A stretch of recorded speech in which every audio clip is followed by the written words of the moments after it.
Today, we round out our discussion about the benefits of being part of God's family on this episode of Midweek Worship.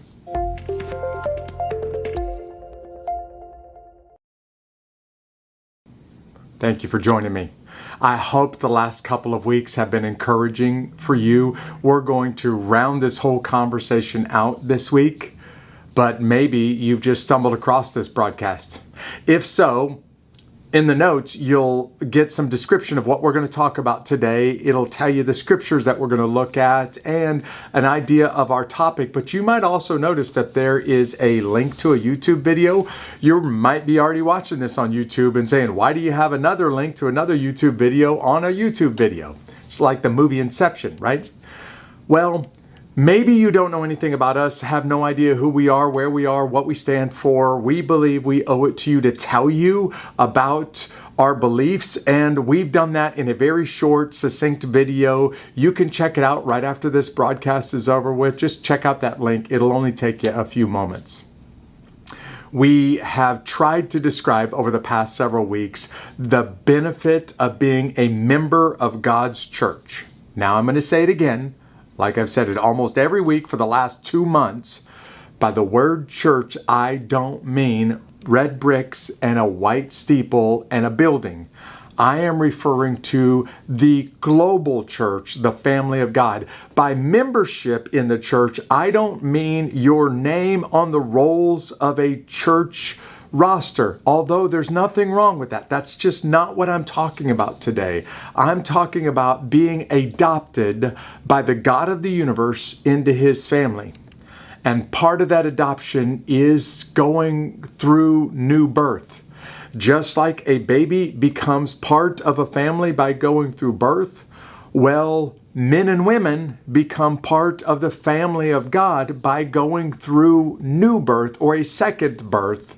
If you want to know more about that, you can go read about it in John chapter 3. The membership that we're referring to is membership in God's family, the global church, not a red brick building with a white steeple, not your name on a roster somewhere. This is about being a genuine child of the living God. And 3 weeks ago, we said there are so many salvation benefits that I couldn't try to name them for you, even if I wanted to. There's just too many to count. But we did say that those salvation benefits can be boiled down into everything that was old has been washed away and you are new. Same eye color, same hair color, just new on the inside.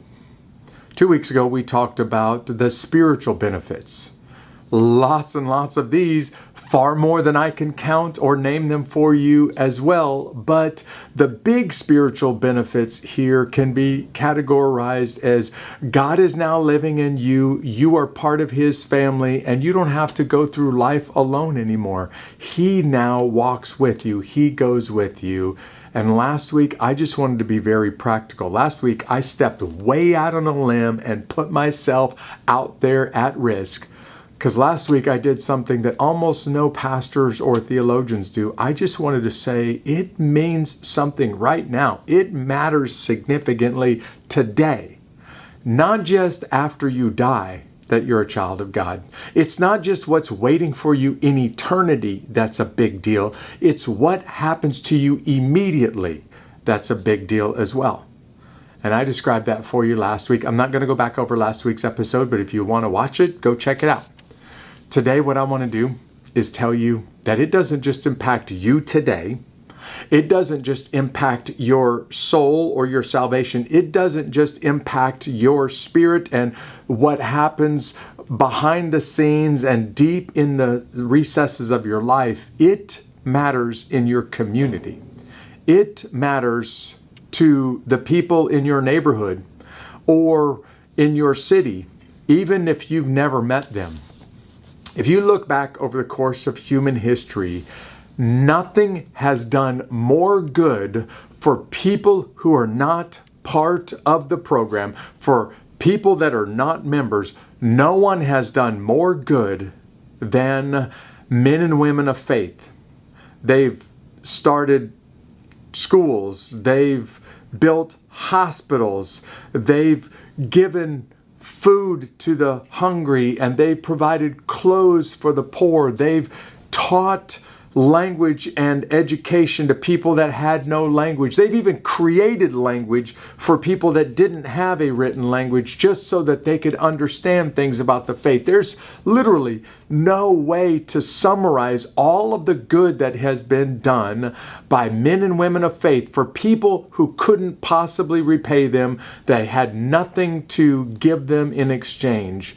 Now, obviously, there's a lot of bad that's been done by faiths fighting against other faiths, or faiths trying to impose control over other people.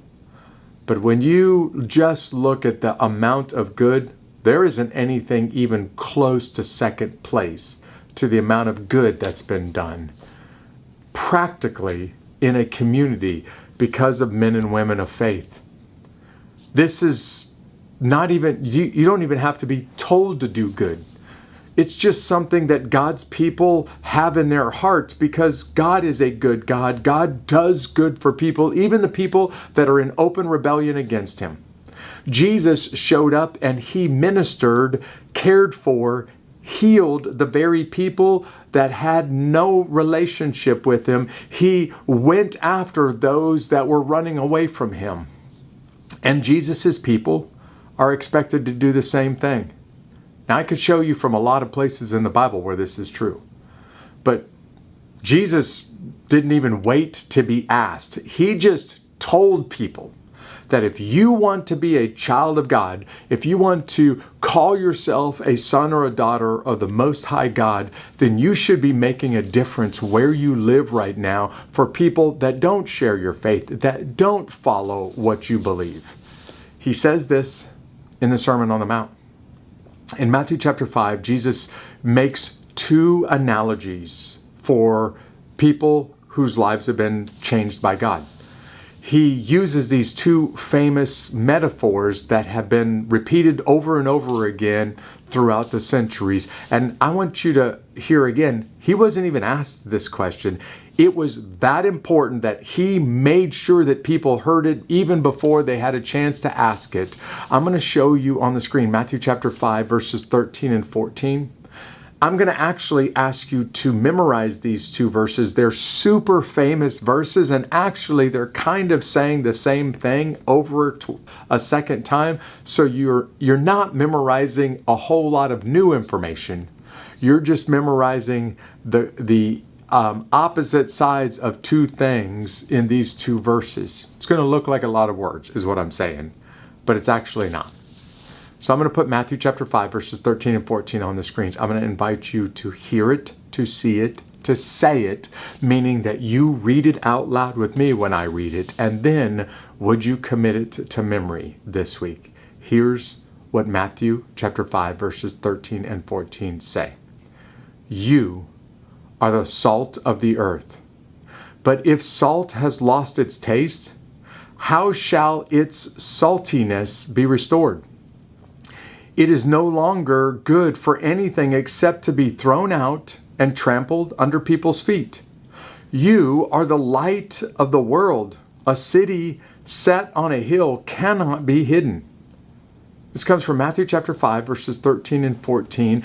And all you need to know about this phrase or these two verses is the word you. Who exactly is that referring to? Now, obviously, Jesus is speaking to a crowd of people that have come to hear him. They're listening to him. They're starting to believe that he might really be the Son of God.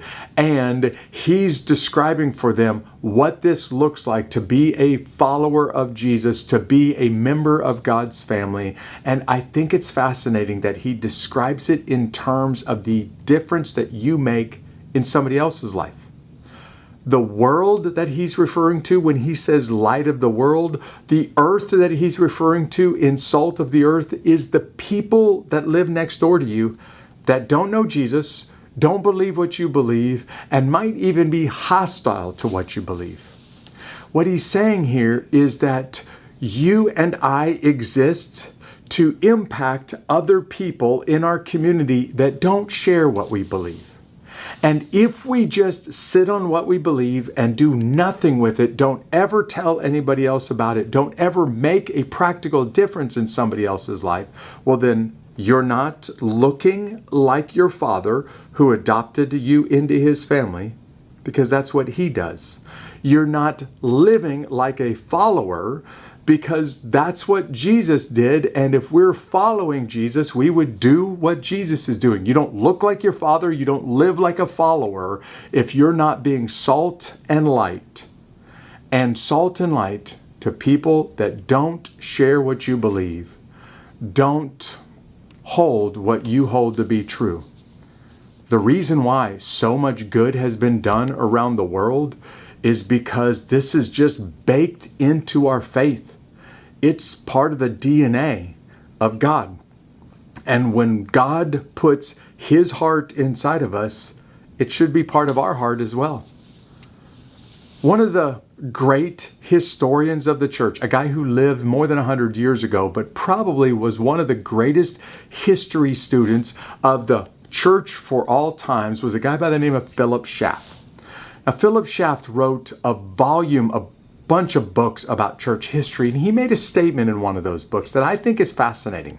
You know, we tend to use the word missionary to refer to that guy or that gal that sold everything, got a job going overseas, and they do this professionally. But Philip Schaff says if you look at history, there really were no missionaries in the early years of the church. There didn't have to be any missionaries in the early years of the church. In fact, I'm going to put a quote from Philip Schaff on the screens about missionary on purpose. Check this out. Here's what Philip Schaff said. Christianity, once established, was its own best missionary. It grew naturally from within.